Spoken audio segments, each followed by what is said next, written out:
As we approach Easter, I'd like to take a look at this Mary of Bethany, the one who anoints the feet of Jesus. Now, in the Gospel of John, don't get caught up too much with the size of the aromatic nard, the fragrance. All of that has a kind of a meaning which is beneath the obvious or the first impression. But Mary of Bethany clearly is a very important person in the life of Jesus. She appears 3 times. You will remember in chapter 10 in the Gospel of Luke, she is the one that sits at the feet of Jesus and listens to him. Martha is the doer. Martha is the manager. She's the practical person.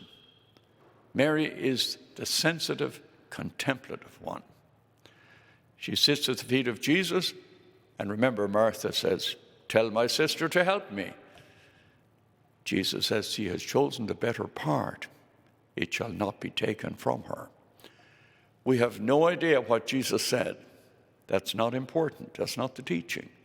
The teaching is she was a listener. She was sensitive. Whatever Jesus had to say, she was open to listening. We'll meet her again in chapter 11 in the Gospel of John, where you have the raising of Lazarus. And Martha, the manager, sends word to Jesus, "Come, the one you love is sick." And Jesus doesn't come immediately. And when he does arrive, Lazarus is dead, and Martha confronts Jesus. She goes out to meet him. Mary stays at home. And she stays at home until they tell her the master wants to see you, and then she comes to see him. She is the kind, the gracious, the sensitive one. She appears here where Martha is serving the meal, but she's anointing the feet of Jesus. She is really a close person to Jesus. I've always thought that there's a very close bond between Mary of Bethany and Jesus. She's anointing him in preparation for his death and his burial. However, she becomes a good teacher for us in the church. She's a listener. She's sensitive.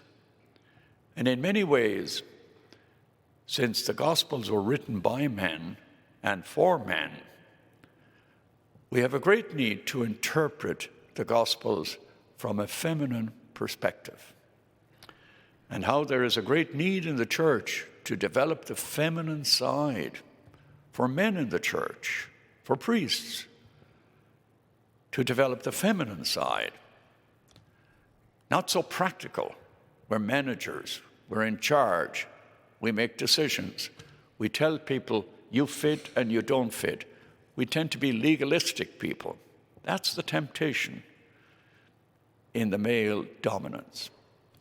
Whereas the feminine side of each person is a sensitive one. She notices what Martha doesn't notice.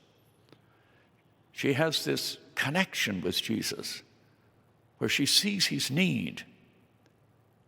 In chapter 10 in Luke, she sees his need to be listened to. Whatever he says, he needs somebody to listen, the better part.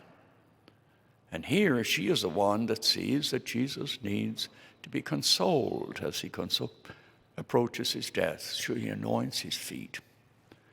In contrast to Judas, who is the practical one. He handles the money. And he's saying, the budget can't handle this. But the sensitive one sees the person of Jesus. He's not practical. He's not the manager. The pastor is not meant to be a manager. The pastor is meant to connect with the people, to feel the pain of the people, to walk with the people, to cry with the people, to sing with the people.